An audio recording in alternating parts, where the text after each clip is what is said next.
Le Forêt, c'est avant tout une terre de paradoxes. Alors que la plupart d'entre nous ne savent même pas situer ce pays, nous en connaissons tous la religion. Allez les Verts, allez les Verts. Et nous avons tous rêvé un jour de soutenir l'équipe de Saint-Étienne dans son fameux chaudron. Ici, Geoffroy Guichard, à vous les studios. Entre plaine et moyenne montagne, le Forêt, parfois prononcé Forez, est aussi un paradis pour les randonneurs. Tu vois, hop, hop, hop. On va faire une petite descente en courant. Et un vrai concentré de patrimoine médiéval. Et on est vraiment ici dans le trésor de la collégiale de Saint-Bonnet-le-Château. C'est aussi dans le Forêt qu'est né l'Astrée, l'un des premiers gros succès de la littérature française. C'est vrai que c'est un roman à l'époque, c'est un vrai best-seller. C'est un petit peu le Harry Potter ou le Da Vinci Code d'aujourd'hui. Hein. Ah oui. Enfin, le Forêt, c'est aussi un terroir et une gastronomie incomparables. Et quand on sent, on a l'impression d'avoir la fondue savoyarde, parce qu'on a cette odeur de vin blanc, de fromage. Mais en fait, c'est de la fourre. Vous verrez également que ce pays au passé admirable est aujourd'hui résolument tourné vers l'avenir. Mon but après c'est de développer le produit pour le faire connaître sur tout le territoire, pourquoi pas. Que ce soit à Saint-Étienne, Chalmazel, Chandieu, Servières ou encore Sauvin, le Forêt n'attend plus que vous. La porte d'entrée du Forêt, c'est bien sûr Saint-Étienne, ville ouvrière développée grâce à l'exploitation minière.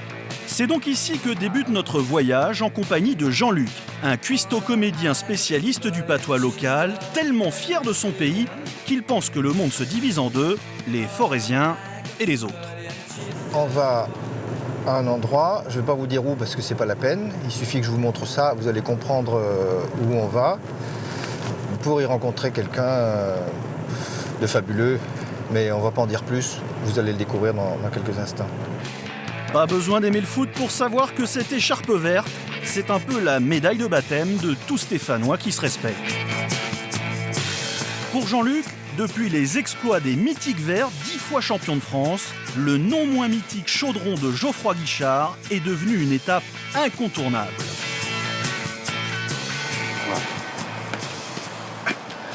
Bon bah vous avez compris, c'est pas vraiment pour mon terrain de jeu qu'on est venu ici, c'est pour le terrain de jeu de quelqu'un d'autre. Que j'allais dire je vais vous présenter, mais c'est pas peine de le présenter, tout le monde le connaît. C'est Patrick. Alors Patrick, il n'a pas tout à fait le même accent que celui du terroir ici. Il en a un autre, mais avec son accent, il représente quand même les valeurs de l'esprit de notre région. Je crois qu'il le défend bien et c'est pour ça que je suis très content qu'il soit là, encore une fois. Moi aussi, même s'il fait un peu froid aujourd'hui, mais je suis très content de vous recevoir ici à Geoffroy Guichard. Bon, on l'a toujours appelé le chaudron aussi parce que derrière il y avait une usine quand on jouait les matchs qui faisait sa fameuse fumée. Et nous joueurs, on regardait la fumée pour savoir si elle allait nous porter bonheur ou pas. Donc vous voyez, c'est ce stade a toute une histoire et c'est le poumon de la ville de Saint-Étienne. Depuis ses exploits avec les Verts dans les années 70, Patrick est resté un dieu du foot en général et de Saint-Étienne en particulier. Pour Jean-Luc, il fait donc partie du patrimoine local. C'est pour ça qu'il a voulu lui rendre un petit hommage improvisé dans les gradins. Allez, jusqu'à... Tu vois, c'est ici, regarde la vue que tu as sur le Pilat et tout, c'est magnifique. Je comprends que les journalistes, des moments, ils ne voient pas des actions. Oui, de notre côté, moi si je viens ici, c'est pas tellement pour regarder le Pilat. Oui, c'est vrai. Ils savent pas la chance qu'ils ont de voir D'ici, hein. d'ici. Ouais. Alors la surprise, mon petit. Eh bien, voilà, je prends l'antenne, là, juste au moment où notre avant-centre, là, le grand Marchuret, il est ablagé dans les barabans parce qu'il vient de se faire pétaffiner par le panneau de numéro 3 de notre équipe qui vient de lui faire il y a une saprée corbicine. D'ailleurs, il y a le rabilleur qui est à Cacasson à côté de lui, là, il est en train de le marpailler. Moi, c'est bien. Vous n'avez rien compris? Pas de panique, c'est normal. Jean-Luc est en train de commenter l'une des plus belles actions de jeu de son copain en parler gaga, c'est-à-dire en patois local. Il n'y a que tout par derrière. Et l'arbitre, eh bien, il faut croire qu'il a des piquères là pour pas avoir sorti le carton. Et le jeu revient vers nous, vers notre numéro 9. On le regarde notre numéro 9 qui part là-bas sur l'aile gauche. On lui redonne le ballon. Et vois-tu que l'autre Jargy de numéro 3 qui essaie de nous enlever encore. Mais cette fois, notre numéro 9 était bien léger. Alors c'est Kinarel et c'est l'autre qui prend un bon plat cul par terre. Ça va bien le remoucher un petit peu. Et notre les murs, les filles continuent de monter le long de la ligne de touche là-bas. Le gardien de but en face, il commence à prendre le bambou parce qu'il sait bien que notre accord, il a passé des coups dans nos éclos, il s'est fait avec le ballon comme il sait le faire. C'est pas de la réclate qui va lui servir. Ça y est, il fait péter.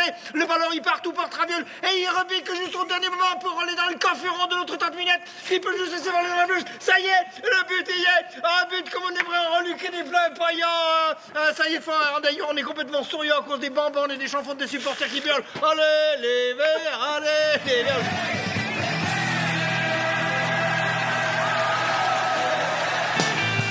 Le parler gaga, c'est donc la spécialité de Jean-Luc. Sa spécialité, mais aussi et surtout sa fierté. Explication au bar roulette. En fait, un jeu de mots typique du patois local. Bonjour, salut mon grand. Tiens mon gros. Merci. Barouler ou débarouler, c'est tomber en roulant. Donc le bar roulette, ça fait un jeu de mots avec le parler stéphanois. Et ici, donc, on l'a un petit peu entendu, l'accent, Gilles, il en a pas honte, il a l'accent qu'il a, point barre, et il l'assume. Un accent, c'est un acte de résistance. Parce que la dernière chose qui meurt dans une langue, c'est l'accent de cette langue. Et si aujourd'hui, les gens... Alors, je vais le prendre ici. Si aujourd'hui les gens ils parlent un petit peu avec cet accent comme ça, c'est parce que les sons qu'ils utilisent pour parler le français maintenant, eh ben, ces sons, ils en avaient besoin pour parler le patois, qui était donc un patois franco-provençal ici. Et en plus, c'est porteur de toute l'histoire. C'est une fierté. Voilà, Allez, à plus. Allez, messieurs. Heureusement, inutile de maîtriser le gaga dans le texte pour profiter des joies du forêt, au premier rang desquelles la randonnée, été comme hiver. Exemple dans la charmante station de Chalmazel, à plus de 1600 mètres d'altitude. Passionnée de rando, notre deuxième guide, Anne-Marie, s'apprête justement à y donner un petit cours d'initiation à la marche en raquette. C'est à peu près... C'est parti. D'1 à 3 heures, les balades d'Anne-Marie dans les monts du Forêt sont accessibles à tous. Pour monter cette petite côte, il faut planter la pointe du pied parce qu'il y a des crampons et décoller le talon. Et quand c'est plus long, en fait, on met les cales de montée, mais quand c'est pas très long, voilà. Le plaisir d'Anne-Marie, c'est de partager son amour de la montagne. En forêt, on a très peu de chances de voir des animaux. On voit seulement des traces parce que d'une part, on n'évolue pas assez vite en raquette et puis, mine de rien, on fait du bruit avec nos raquettes. Donc ici, on voit une trace d'écureuil. Les deux pattes de derrière qui sont assez grosses sont devant et les deux pattes de devant qui sont plus fines sont derrière. Parce que... Quel type d'animaux t'arrives à voir comme ça? Donc il y a un chevreuil, on a de l'écureuil, du lièvre, du sanglier. Voilà. Donc là c'est du chevreuil, ici là. On voit les sabots. Moi je cherche à faire découvrir à la fois un environnement et puis le plaisir du sport plein air et du sport relativement accessible à tout le monde. Voilà. Ouais. C'est à la fois accessible à tout le monde et puis on peut y donner un peu le degré de difficulté en fonction du public.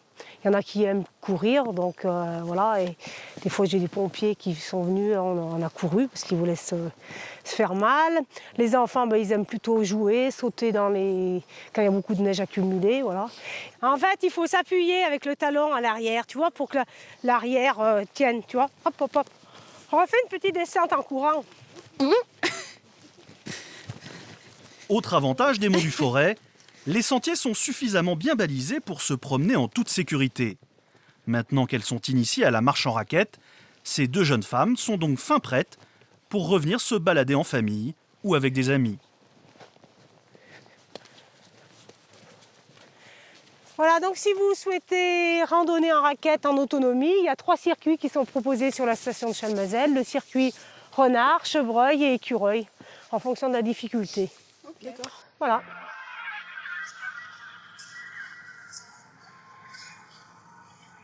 Son métier de guide, Anne-Marie l'adore. Mais ce n'est que l'une de ses nombreuses activités. En fait, la jeune femme est avant tout agricultrice. Sa ferme se trouve d'ailleurs tout près de la station de Chalmazel. Un petit havre de paix qu'elle ne quitterait pour rien au monde. Mon métier me plaît et je voulais surtout l'exercer dans les monts du Forêt, pas voilà, dans ma région parce que j'aime les gens qui sont ici et puis aussi j'avais cette envie aussi de développer aussi l'agriculture d'une autre manière et puis de faire le lien entre tout ça, quoi. En clair, Anne-Marie est une adepte de l'agriculture raisonnée. Que ce soit avec ses oies, ses vaches, ses cochons ou ses poules, elle refuse de céder aux sirènes de l'élevage intensif. Du coup, il lui faut trouver d'autres sources de revenus. C'est pour le 9 février, vous êtes 30-35. C'est que des adultes? C'est des sportifs ou c'est... Ok, et vous arrivez à quelle heure? Pour continuer à vivre ici, Anne-Marie s'est donc transformée en vrai chef d'entreprise multicarte. Toujours fidèle à sa philosophie de partage, notre guide éleveuse a ainsi transformé une partie de la ferme familiale en gîte rural. Alors pourquoi un gîte?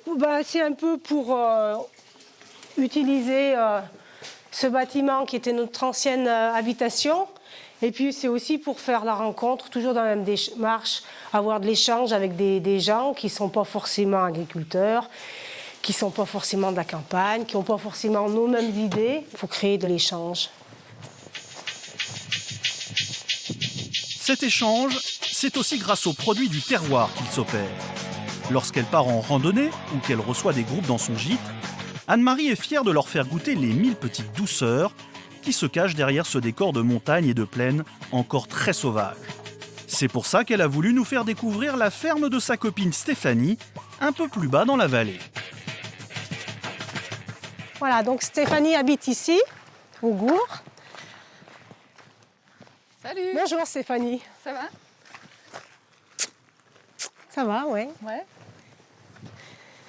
Stéphanie élève un troupeau de 25 biquettes. Mais contrairement à Anne-Marie, elle n'est pas née dans la région.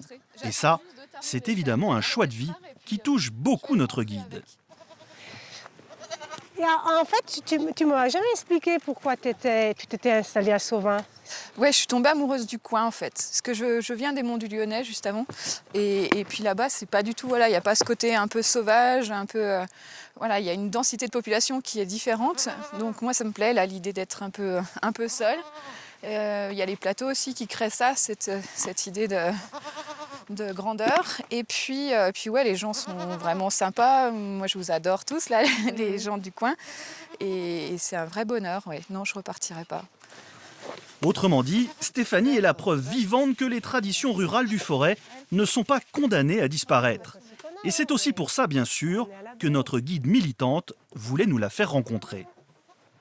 Moi, je crois beaucoup à des néo-ruraux qui ont plus cette philosophie, finalement, que des gens du terroir qui ont perdu espoir ou alors qui sont dans des concepts très classiques. Ouais, très classiques.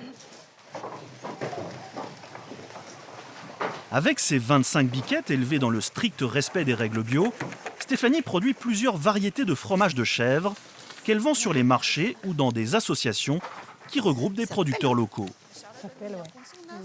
Ces fromages blancs, tu veux les utiliser en frais ou tu les fais sécher? Non, là, ils vont partir ils vont être affinés. Donc, ils restent là comme ça un jour en moule. Je vais les tourner deux fois dans la journée. Et puis après, demain matin, je vais les démouler. Après-demain, je vais les saler. 25 chèvres, ça paraît peu. Mais chaque année, c'est tout de même 14 000 litres de lait que Stéphanie transforme en fromage. Donc ceux-là, ils sont consommés soit en frais, enfin le reste de l'année, soit en frais, soit en sec. Donc s'ils sont secs, si je veux les vendre secs, je les laisse tout le temps dans le séchoir. Soit affinés. Donc j'essaye de faire des fromages crémeux. On va en voir, j'en ai dans le frigo. Ah mais c'est Adèle? Oui. Bah viens, je vais lui dire de rentrer. Ouais. Viens. Donc je prends des fromages. Adèle, c'est la petite fille de Stéphanie. Bonjour Adèle. Tiens, voilà, je t'amène ce qui me reste. Donc ça c'est le gabi, ça c'est le rond crémeux, ça c'est les briques donc sèches après, Ouais, les d'accord. briques. Ça c'est le pavé au cidre. L'emballage des petits trésors de maman, c'est la chasse gardée d'Adèle. Merci Adèle. Bon, à bientôt. À bientôt. Au revoir. Au revoir. Laissons Anne-Marie dans sa montagne et descendons encore plus bas dans la plaine du Forêt. Ces fortifications tout en rondeur sont celles du village médiéval de Chandieu, où nous avons rendez-vous avec Sylvie, notre troisième guide.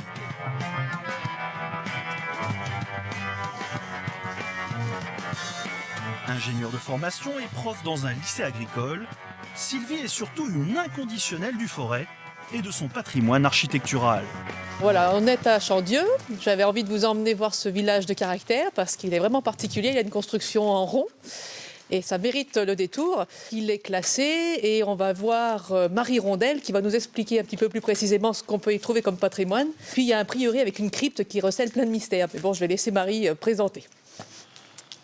Marie, c'est la guide de l'Office du tourisme de Chandieu. Le plus intéressant dans cette église romane, ça va être ses chapiteaux. On en a 2 jolis exemples ici sur le portail. On a presque une centaine de chapiteaux, mais il y en a une dizaine qui sont comme une bande dessinée qui explique la purification du pèlerin qui venait faire comme ça un pèlerinage dans l'église de Chandieu.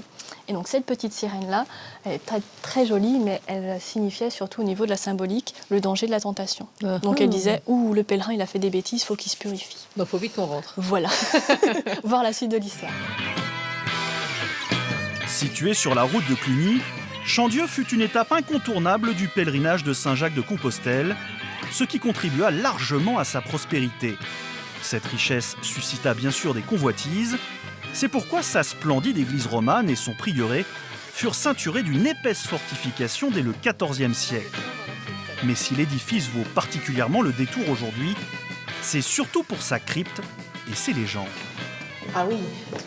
Tu sais que je t'ai jamais venue dans la crypte. Celle-là, c'est chouette, dis donc. Hein. Et quand on arrive, du coup, la plupart des gens font « Waouh ». Ouais, oui, on peut. Jusqu'à la Révolution, cette crypte abritait les reliques d'un martyr du XIIe siècle. Mais cette statue de la Vierge Marie en version bébé n'a rien à voir puisqu'elle date, elle, du XIXe siècle. De toute façon, peu importe, le lieu était surtout connu pour être une vraie machine à laver les péchés.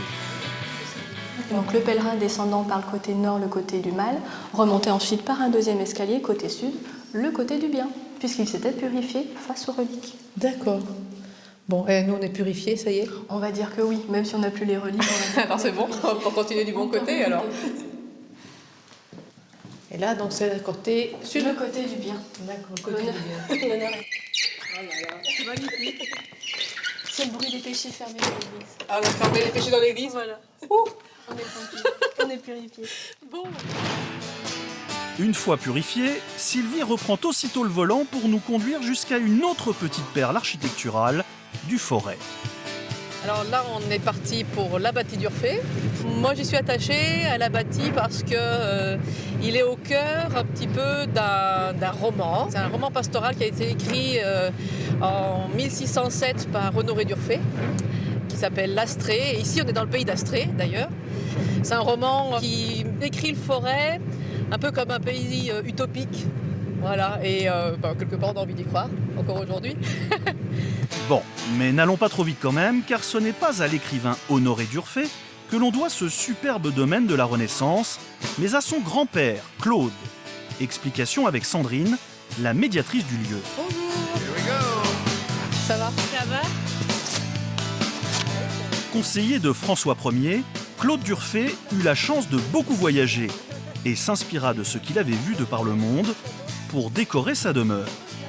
Exemple à l'entrée, avec ce sphinx censé protéger le savoir du maître des lieux, c'est-à-dire l'accès à sa bibliothèque.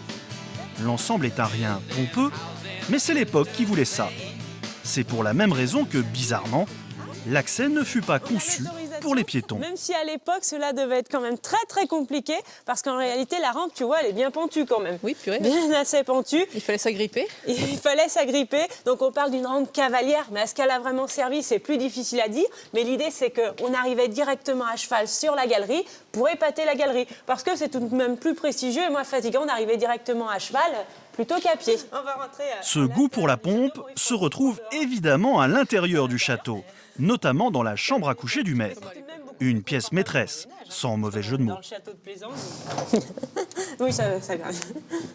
Alors c'est vrai qu'il y a assez peu de pièces dans le château, parce que c'est un petit château, mais en fait c'est un château assez intime, avec de belles pièces, avec de belles proportions, et notamment cette chambre, c'est la chambre de Claude Durfé. Ah oui. La chambre au XVIe siècle, c'est pas du tout une pièce intime, privée comme aujourd'hui, c'est limite un lieu public. Hein.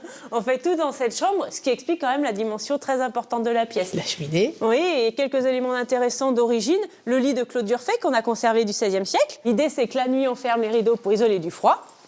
On ouvre le jour pour recevoir.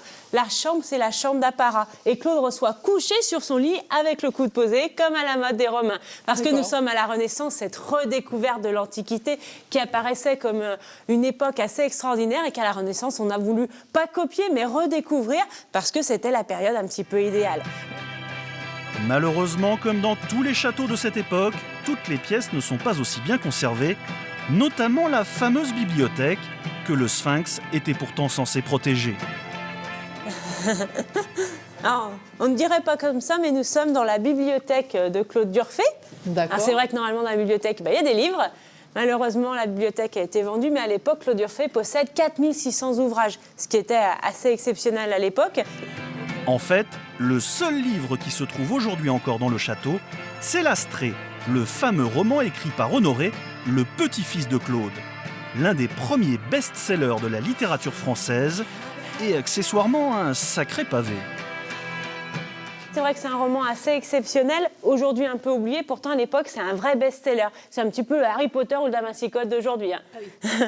Et c'est surtout le premier roman de la littérature française et le premier roman d'amour fleuve, parce qu'à l'origine, il y a tout de même 5399 pages. Aujourd'hui, la grande pièce d'apparat du château est entièrement dédiée à ce roman malheureusement tombé dans l'oubli. Chacune de ces tapisseries richement ornées représente une scénette du livre, preuve qu'il rapporta une belle fortune à son auteur. Mais revenons au château de Claude, le grand-père, car c'est au rez-de-chaussée que se trouve la pièce la plus inattendue du site. Alors la grotte, c'est une pièce unique en France et c'est surtout la seule grotte de la Renaissance qui existe encore en France. Il y a encore quelques exemples en Italie, mais en France, c'est la seule grotte qui existe, qui subsiste. Notre Claude Durfé l'a vue en Italie, mais en général au fond des jardins. Lui, il a eu l'idée de la mettre à l'intérieur du château, c'est tout à fait symbolique et représentatif de sa personnalité. Décor mythologique réalisé avec des coquillages, des galets et des mosaïques. Effectivement, vous ne verrez pas ça chez tout le monde. Même à l'époque, on pouvait difficilement faire plus bling-bling. On parle ici de grottes, parce qu'évidemment, on a des stalactites qui sont de vrais stalactites, pris pas très loin en Auvergne, rapportés ici et collés sur les murs avec une espèce de mortier. En Italie, on retrouve cette idée de salle de fraîcheur et Claude Durfé s'en a inspiré parce que dans les stalactites, dans les personnages et puis au sol quand on marchait, on avait des petits jets d'eau qui jaillissaient. Mais lorsqu'on entrait dans les pièces, nous étions arrosés, nous étions purifiés avant de rentrer dans la chapelle. C'est pour cela que la grotte est située à l'intérieur du château et non pas dans le jardin. Claude Durfé a voulu juxtaposer la grotte et la chapelle. C'est vraiment symbolique de cette idée de purification avant de s'élever vers la chapelle. D'accord, d'ailleurs, il y a 3 Pour la seconde fois dans la même journée, Sylvie va donc se faire purifier, rien que pour vous. C'est vraiment ce passage au monde sacré jusqu'à la chapelle. Passage au monde sacré dans la chapelle, qui est une chapelle assez unique en France, notamment grâce à cette voûte de caisson en stuc garnie d'or et d'azur. La voûte a 450 ans et n'a jamais été restaurée, incroyablement conservée. Toutes ces visites, c'est bien, mais ça creuse. C'est donc le moment de quitter Sylvie et ses merveilles architecturales afin de nous intéresser de plus près à la gastronomie forésienne. Pour ça, nous nous rendons à la Grignetière de Jérôme, un inconditionnel des produits du terroir en général. Donc tout ce qui est légumes est fait maison. Et surtout de la célèbre fourme de Montbrison en particulier. Et on va laisser fondre la fourme doucement. Et ça va faire notre sauce à la fourme qu'on servira avec le poisson. Mets-moi les dans un petit gastro, là. Laisse-les pas sur la plaque. Et au départ, on a commencé du menu du jour avec une cuisine très, très traditionnelle. Et au fil des années, ça fait 17 ans qu'on est là, on a fait évoluer notre cuisine un peu plus gastronomique, essayer de faire des plats un peu plus travaillés.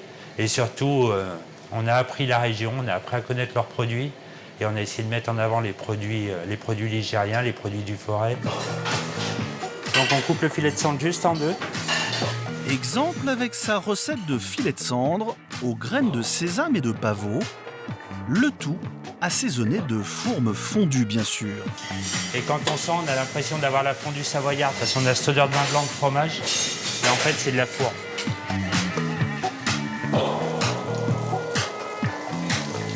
Donc tu vois, le beurre est juste, il commence juste à être noisette. Après on met un peu de couleur avec les pommes de terre.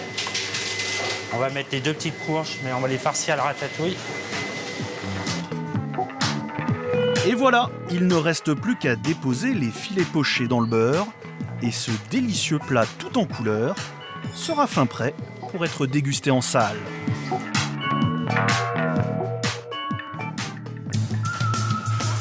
Non. En fait, Jérôme n'est pas seulement passionné par les produits du terroir qu'il cuisine, c'est aussi un grand militant du savoir-faire artisanal forésien. Démonstration chez l'un de ses fournisseurs. Là, on va au Moulin des Maçons, donc, qui fabrique des huiles. Il fait de l'huile de colza grillée, il fait de l'huile de noix. Et c'est vrai que le côté artisanal de la fabrication est assez intéressant. Ce hameau abrite le dernier moulin en activité sur la soixantaine que l'on recensait autrefois dans le Forêt. Bâti au XIIIe siècle, le Moulin des Maçons produisait alors de la farine. Mais aujourd'hui, 2 associés ont eu l'idée de le reconvertir en pressoir à huile, de noix, de noisettes et de colza. Bonjour. Je te présente Jean-Yves, tu ne connaissais pas? Jérôme est un grand amateur de toutes ces huiles produites à l'ancienne pour agrémenter ses recettes. Mais c'est la première fois qu'il visite le moulin. Et Jean-Yves est justement en train de torréfier de la mouture de colza. Tu vois, il est en train de... Là, c'est l'opération pour griller le colza, qui, lorsqu'il aura changé de couleur, qui sera devenu de la couleur du caramel, eh bien, va nous donner cette huile si bonne que là, on commence à avoir un parfum qui est agréable. Là. Donc là, il faut combien de temps, en fait, pour... 25 minutes environ. Et c'est là que va se déterminer la qualité de l'huile. Parce qu'il n'y a pas d'instrument de mesure, là. C'est que le savoir-faire. Uniquement avec le savoir-faire qu'on arrive à faire l'huile. Mais avant cette torréfaction du colza, il faut d'abord écraser les graines. Et ça, c'est le boulot de l'ancienne meule à farine du moulin. Et ça tombe dans la caisse. Une meule qui tourne toujours de la même façon depuis des centaines d'années, c'est-à-dire grâce à la force motrice de la rivière qui coule en contrebas. Une force qu'il faut encore démultiplier grâce à toutes ces courroies de transmission sans lesquelles il serait impossible de faire bouger l'énorme masse de la meule. La meule, elle fait quel poids? La meule, elle fait pas tout à fait une tonne, entre 950 kilos et une tonne. Et donc là, tu laisses tourner combien de temps avec la roue? Alors, on ne chronomètre pas, on n'a pas de pendule ici. Ouais. Donc, on a l'habitude de dire un certain temps à nos visiteurs parce que c'est suivant comme la mouture devient. Hein? Je sais pas, ça doit faire 5-10 minutes à peu près. D'accord. Pour que l'huile soit très bonne, il faut que la mouture soit assez fine. D'ailleurs, si tu fais comme ça, tu sens que c'est gras. Hein? Ben, on ne dirait pas que c'est gras. Non, c'est vrai, quand on voit la graine, on ne se rend pas compte. Pendant qu'André nous expliquait le fonctionnement de la meule, la torréfaction de la mouture de colza est arrivée à point. C'est le moment de passer à l'étape finale. Là, on est pratiquement bon. On voit bien, il a changé de couleur par rapport à tout à l'heure. On va pouvoir le mettre dans la presse. Cette presse, dedans, on a mis des toiles là, qui servent de filtre. On les appelle des scourtins. Le rôle, c'est de garder la matière et de laisser passer l'huile. Là encore, tout se fait à la main ou presque. Un bon coup de presse sur la mouture torréfiée et l'huile artisanale de Jean-Yves et d'André sera presque prête à être consommée.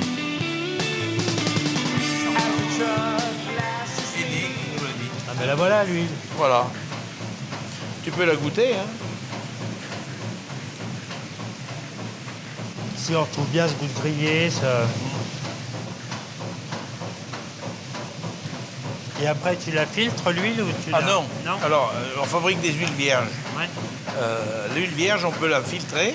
Ouais. Ou bien alors, il y a la manière physique, la décantation. La décantation. Alors ici, ça s'est toujours fait comme ça, puis ça ne demande pas trop de peine, hein. Ouais. Il suffit de l'oublier pendant au minimum une dizaine de jours. Toutes les impuretés, les petits morceaux de colza vont descendre dans le fond. Et nous, on aura une huile parfaitement limpide. Qu'est-ce que tu en penses? Après le moulin des maçons, Jérôme a encore des choses à nous faire découvrir. En attendant, nous retrouvons Sylvie, notre groupie du patrimoine architectural forésien, qui tient à nous faire découvrir Saint-Bonnet-le-Château, un autre village médiéval dominé par cette magnifique collégiale. Mais pour cette visite, elle va avoir besoin d'un petit coup de main. Voilà, alors je suis avec Marie Gallienne, qui travaille au Pays d'Art et d'Histoire du Forêt. C'est ça. Alors c'est vrai qu'on est toutes les deux dans le même territoire, le Forêt, mais pour l'occasion, ça me fait découvrir une partie sud que moi je fréquente pas beaucoup. Heureusement donc, Marie est une spécialiste de l'histoire de cette collégiale. Une double donation, mais bon, par rapport à la taille du Au XIVe, XVe siècle, il y a un grand itinéraire commercial qui passe par Saint-Bonnet. C'est celui qui relie Lyon à Toulouse en passant par le Puy-en-Velay. D'accord. Donc voilà, à la fin du Moyen-Âge, Saint-Bonnet-le-Château, ça se développe beaucoup. Ça se développe autour du cuir, autour du travail du textile et surtout autour du travail du fer, qui va être très important ici à Saint-Bonnet. Donc beaucoup d'ateliers, Voilà. j'imagine certaines richesses, parce que quand même la collégiale Voilà. par rapport au village, elle est énorme, quoi. C'est ça, la collégiale, elle est énorme et c'est voulu ça. C'est vraiment les bourgeois de la ville qui ont voulu avoir une église à la mesure du statut qu'acquiert la ville au XIVe, XVe siècle. La collégiale contient aujourd'hui encore quelques traces de cet artisanat développé autour du travail du fer. Donc ce que je voulais te montrer, ça se trouve juste ici. Ouais. Ah oui, dis donc, une Voilà, serrure un c'est peu cette particulière. serrure ici. Donc là, on est sur la porte qui donne sur la sacristie. Une porte du 15e qui a conservé sa serrure. Donc là, on a une technique spéciale qui s'appelle en orbevoie, c'est-à-dire qu'on sculptait deux plaques différentes de fer, qu'on superposait l'une sur l'autre pour avoir ces impressions de relief que tu vois ici. Et juste de l'autre côté de la nef se trouve une autre merveille. Là, on est dans la bibliothèque, alors. Voilà. Waouh. Une bibliothèque qui, à la base, était bien plus fournie que ce qu'on a aujourd'hui. Mais il nous reste quand même de très beaux documents. D'accord. Donc, je vais te proposer de t'en montrer On peut les regarder quelques-uns. Ah, mais c'est qu'attention, tu prends les gants. Eh bien oui, parce qu'on est ici face à des documents anciens, donc qui ne se manipulent pas n'importe comment et surtout qui ne se manipulent pas à main nue. Donc, qui est un officium, qui est un livre de chant. Oui, parce que là, tu me disais tout à l'heure que les prêtres qui étaient là devaient savoir chanter ou C'est faire de la ça. musique. Hein. Donc, c'est pour ça que j'ai choisi ce livre-là. Donc, tu vois qu'il y a une très belle lettre enluminée. Et puis, qu'il y a une partition de musique. Je vois, ça me rappelle tu des vois choses. Avec des notes qui ne sont plus celles comme on les dessine aujourd'hui, mais qui sont bien des notes telles qu'on les dessinait au Moyen-Âge. Petit carré. C'est Voilà, rigolo, ça. c'est ça. Et je voulais aussi te montrer la reliure de ce livre-là. Oh, dis donc. En cuir? Voilà, en cuir. Sur le plat de cette reliure-là, on a quand même un très bel exemple de l'artisanat du cuir et du fer. Wow.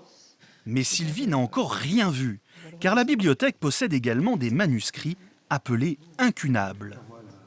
Incunable. Incunable, c'est les livres qui ont été imprimés avant l'imprimerie.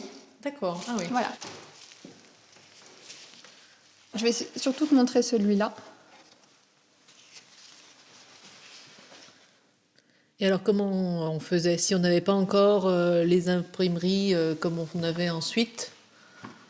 Alors, on avait les caractères gravés. Et puis on les Sous forme de tampons? Voilà, et on les posait les uns après les autres. D'accord. À elle seule, cette bibliothèque vaut donc la visite. Mais c'est pourtant loin d'être le seul bijou de cette collégiale. Admirez plutôt la qualité de ses fresques. Là, on est sous le cœur de l'église où on était il y a un instant. Oui. Et on est vraiment ici dans le trésor de la collégiale de Saint-Bonnet-le-Château. Ces fresques datent du XVe siècle. Il est rarissime d'en trouver de cette époque dans un état aussi exceptionnel. Au niveau des personnages qui sont représentés, tu vois, au niveau des vêtements. Ah oui, donc on dirait du Moyen-Âge. Eh bien, exactement. On est vraiment dans tous les petits détails sur l'époque à laquelle ont été réalisées ces peintures, début du XVe siècle à peu près. Donc au niveau des vêtements et puis au niveau des intérieurs des maisons, oui, c'est très net. On est dans cette époque-là. Enfin, petit bonus de cette visite en exclusivité pour Campagne TV, ces incroyables images d'une quarantaine de momies retrouvées sous l'édifice. Le public ne peut malheureusement plus les voir aujourd'hui car il fallait les préserver dans une atmosphère étanche. On ne sait pratiquement rien sur les raisons de leur présence. On suppose seulement qu'il pourrait s'agir d'une lignée de notables qui déboursa beaucoup d'argent pour embellir la collégiale. De retour dans les monts du Forêt, Sylvie nous propose une dernière visite. Mais cette fois, pas de basilique ou de château en vue, c'est dans une simple maison que ça se passe. Ça y est, tu viens enfin découvrir les grenadières. Ça fait longtemps que je suis pas venue. Depuis le 19e siècle, Servières est la capitale nationale des broderies au fil d'or, très vite surnommées les grenadières. D'autres choses, c'est ces fameuses pièces qui s'appellent donc des grenades, qui ont été créées par Napoléon Bonaparte et qui donc représentent la munition éclatée et qui sont donc l'origine des noms des grenadières puisque c'est les pièces qu'elles ont brodées en très grande quantité dès le départ. Pendant des décennies, tous les uniformes des corps constituants de l'Empire, de la Restauration ou des 5 Républiques sont passés par les petites mains des brodeuses de ce village, y compris certains costumes parmi les plus prestigieux, comme ceux de l'Académie française. C'est une réplique du costume d'Henri Verneuil, cinéaste, académicien. Il faut savoir que l'académicien a des broderies, donc feuilles d'olivier avec des olives, une quantité plus ou moins importante. Et donc ce genre de travail, une fois que tout est défini chez le maître tailleur, c'est envoyé à une grenadière qui va mettre 3 mois et demi à 4 mois environ pour réaliser ce costume. Et c'est une seule personne qui le brode pour éviter justement la différence de coloris au point de vue et de technique, que son point soit bien toujours le même. Mais comment brode-t-on ces fameux fils d'or fabriqués dans des entreprises spécialisées? Démonstration avec Martine. Je vais me mettre en place, parce que donc ça, c'est les métiers anciens des grenadières. On essaye toujours de travailler à l'ancienne ici, puisque après tout, c'est quand même un musée qui parle de savoir-faire. Le plus important, c'est de réussir à l'enfiler. Et donc, de réaliser aussi ta pièce en le mettant comme il faut. Et donc, tu repiques d'un côté et de l'autre, et il faut que ça réussisse à recouvrir le carton correctement avec ton aiguille. Et tu recommences éternellement le même geste en faisant des décorations. Le fil d'or se présente donc sous la forme d'un mini-tube qu'il faut découper au millimètre près en fonction des besoins. Puis on le coud en passant une aiguille avec du fil traditionnel au milieu. Sur des pièces comme on a en bas, ça pouvait représenter certaines une centaine d'heures de travail au point de vue des réalisations. Donc certaines brodeuses travaillaient, étaient payées déjà à la pièce. Donc il fallait réussir aussi à gagner sa vie correctement. Donc elles pouvaient rester très très longtemps sur leur métier, qui était fait sur leur mesure pour éviter des problèmes de dos, etc., etc. surtout. Mais enfin bon, elles avaient toujours une main dessus, une main en dessous. Moi, malheureusement, je ne suis pas très adroite pour ça, donc je triche un peu. Alors si vous vous sentez l'âme d'une brodeuse, mais que vous n'avez pas les moyens de vous payer du fil d'or, vous pouvez toujours vous entraîner avec du fil plastique de Scooby-Doo, par exemple. Puisque nous sommes dans la tradition, c'est le moment de retrouver Jérôme, notre chef inconditionnel de la Fourme, va s'offrir un petit plaisir dont il rêvait depuis longtemps dans sa cuisine, visiter le musée officiel de la fourme à Sauvin. Bonjour. Bonjour. Vous êtes Jérôme? Oui, je suis Jérôme. Eh bien, oui. écoutez, bienvenue à Sauvin. Dans le Forêt, la fourme, c'était d'abord un art de vivre. C'est pourquoi le musée commence logiquement par la présentation d'un intérieur typiquement forésien. Alors d'ailleurs, le lit des parents, il y a également le berceau et de quoi... De quoi bercer. De quoi bercer le petit dernier, voilà. Et puis tu remarqueras une chose, c'est que ces lits ne sont pas très grands. C'est qu'on n'aimait pas trop dormir totalement allongé, parce que c'est un peu le symbole de la mort. Ou aussi, les gens avaient un peu des problèmes de respiration, d'asthme et tout ça, donc ils dormaient un peu plus assis, voilà. Mais c'est dans la jasserie, l'étable attenante à la maison, que l'on produisait le fameux fromage. Ici, la jasserie a été reconstituée dans la cave de la maison. Les vaches étaient traites 3 fois par jour, midi, soir et matin. Et tout cela était réchauffé à une température autour de 30 degrés. Mais au fait, pourquoi parle-t-on de fourme? Le nom de fourme vient du nom de sémoule, du nom grec, du nom latin, formos, forma. Notre fromage, après qu'il ait été mis dans ses faisselles et dans ses formes, pour qu'il garde sa consistance, il était mis dans l'étable, au-dessus des vaches, sur des chenaux pendant une 8aine de jours. Et pour ces chenaux, il y a un bois particulier? Oui, c'est un bois résineux. Et entre autres, ça contribue à lui donner sa couleur, sa belle couleur. Voilà, voilà. Jaune, ça alors, vient du regardez bois, dans l'étable, au-dessus des vaches, vous voyez ces fourmes blanches qui sont en train de ressuyer. Elles étaient tournées plusieurs fois par jour pour pas qu'elles se balisent. Et en bout, vous aviez une fourme factice en bois pour que justement le talon reste bien droit. Voilà. Alors une fois que la fourme était suffisamment consistante, elle était mise à sécher, à s'affiner dans la cave. Vous constatez qu'elle ressemble tout à fait aux fourmes fermières d'antan. Hein, donc il y a des fourmes blanches qui sont en cave depuis peu de temps, et puis des fourmes déjà qui ont pris... On voit, elles prennent leur couleur orangée. Ah, exactement, exactement. Ce retour dans le passé est certes passionnant, mais il ne faudrait surtout pas en conclure que la région n'est plus qu'un vaste musée. Souvenez-vous, prouver que le Forêt est aussi un pays d'avenir, c'est justement le combat quotidien d'Anne-Marie, notre guide éleveuse. Donc là, on se dirige vers 10 ans pour rencontrer monsieur Éric Soubéran, qui vient de reprendre l'ancienne fromagerie Forêt-Fourme. C'est important pour moi de parler de lui parce que c'est l'avenir de beaucoup d'agriculteurs sur le secteur et puis aussi de salariés qui travailleront au sein de sa fromagerie. En fait, 26 producteurs comme Anne-Marie comptent sur cette entreprise renaissante pour écouler 2,5 millions de litres de lait par an. Tous leurs espoirs reposent sur le pari du nouveau patron, revenir à une fourme plus authentique. J'ai entendu dire que vous vouliez faire de la fourme au lait cru? Oui, voilà. Le but pour moi, c'est de sortir un petit peu de ce qui se fait actuellement, c'est-à-dire beaucoup de lait pasteurisé, pour travailler justement sur un produit encore plus terroir, comme ça devrait se travailler. Voilà, un fromage sur des petits volumes comme ça devrait, pour moi, c'est mon avis, être travaillé comme ça au lait cru, quoi. L'entreprise bénéficie déjà de l'appellation d'origine contrôlée, ce qui signifie que tout le lait récolté ici a été produit à plus de 700 mètres d'altitude. Mais ce n'est évidemment pas le seul secret de fabrication d'une vraie fourme du terroir.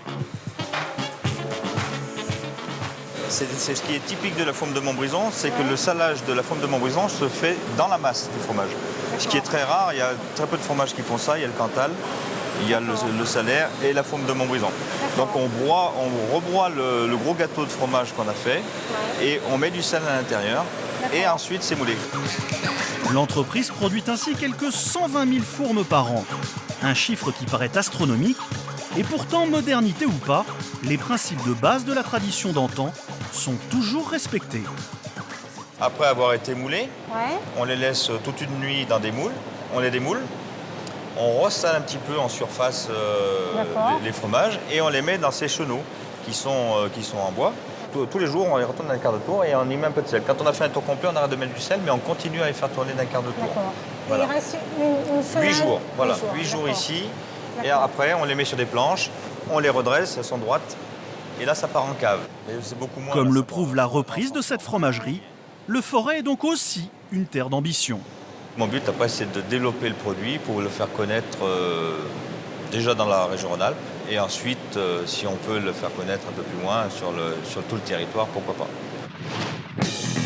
Tout ça va évidemment demander des efforts, beaucoup d'efforts. Heureusement, Jean-Luc, notre Mister Gaga stéphanois, spécialiste du patois local, connaît pas mal de lieux de réconfort.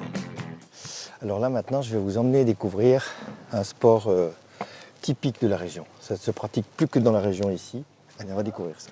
Ce jeu si mystérieux, c'est la sarbacane. Comme quoi, inutile d'aller transpirer dans la mangrove amazonienne pour vivre des émotions fortes. Il y a déjà tout ce qu'il faut à Saint-Étienne. Bonjour Monsieur Jean-Louis. Bonjour Jean-Luc. Ça va? Ça va et toi? Voilà, donc je vous présente Jean-Louis Play. Bonjour. Baveux renommé. Hein. Monsieur Play père. Donc père de baveux aussi.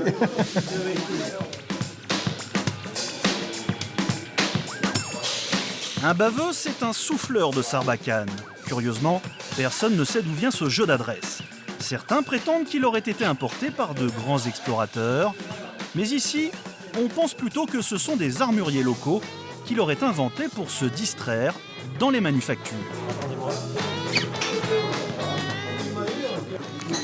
Celle-ci, par exemple, dont on a encore la marque, il y a encore la gravure du fabricant ici, Doron-Jourjon, qui étaient des canonniers, des maîtres canonniers au XVIIIe siècle sur Saint-Étienne.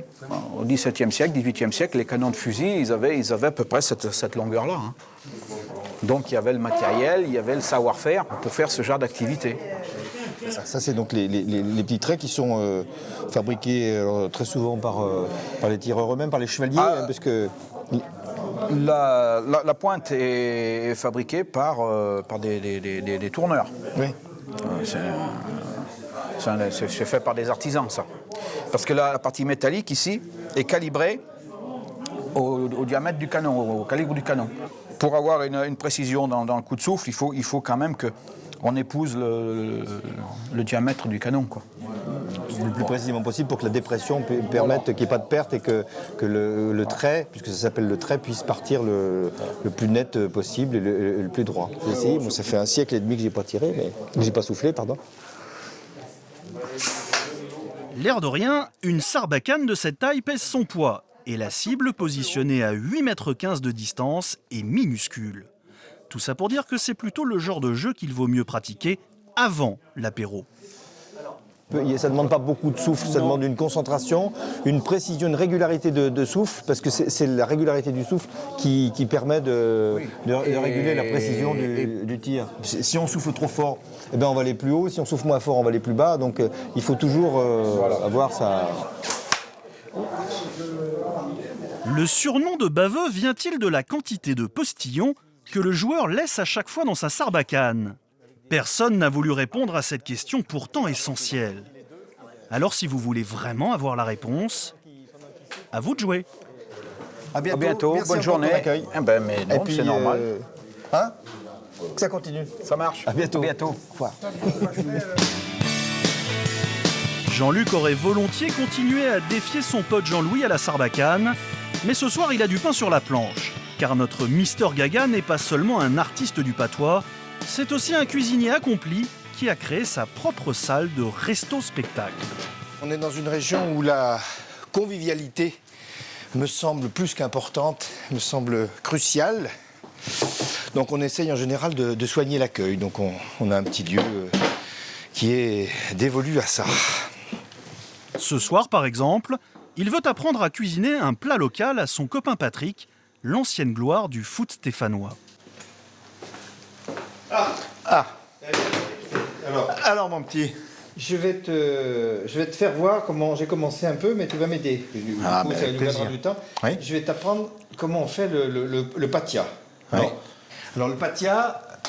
Ça vient du Forêt, ça. Ça vient du Forêt, ouais. C'est des pommes de terre qui sont confites dans la crème. C'est de la crème et du beurre. Donc c'est un repas de régime. C'est un repas de régime. Voilà. Quand même, là. Ah, tu mets... Ça, c'est l'ail. Un peu d'ail, oui. Un peu d'ail. Pour histoire de... Ça bien, donc on met un petit peu de crème. Hop. Donc là, on met encore un petit peu de beurre pour que ça se répartisse bien. Le principe de ce plat consiste à confire les patates pendant une bonne vingtaine d'heures dans ce bouillon de gras pur. Exactement le genre de spécialité que Patrick a dû se contenter de manger des yeux pendant toute sa carrière de footballeur. D'autant que ce n'est pas fini. Il faut que ça cuise tout doucement. Je fais des petites fleurs de fourme avec un appareil qui est théoriquement censé servir pour la tête de moine. Hein. Mais moi, je m'en sers pour faire des fleurs de fourme comme ça, parce que là, j'ai fait du rachat. Hein, donc, c'est des côtes de porc vers l'échine, avec un morceau de fourme dessus. On va la faire fondre dessus tout doucement. En même temps. Un petit coup de gratin au four, et ça y est. Les copains de Jean-Luc qui attendent dans la salle d'à côté n'ont plus qu'à se régaler. Je suis une génération. On servira ici. Ça fait un milliard. Vas-y, mais servez-vous. Voilà. Vas-y, commence à faire le service. Je me sers. Sers-toi. Voilà. J'ai pas de petit bout. C'est quoi Comme ça. C'est ça les chines de porc? Oui, voilà, ça c'est le rachat. Et chez Jean-Luc, chaque soirée se termine invariablement de la même façon. Oui, c'est la Monique que j'aime. Le Jean-Luc Gaga finit toujours par reprendre ses droits sur le Jean-Luc Cuisteau. J'en ai le babo, tellement que je l'aime. Oh, je vais être bon pour la gueule. Pour assurer le show jusqu'au bout de la nuit. Jusqu'à Terre Noire, pour les soublés, je fais tout pur. Mais j'y brogeais, naine dans le noir. Je suis pourtant finé par mon amour. Oui, là, Monique, tu m'iras, tant que tu diras.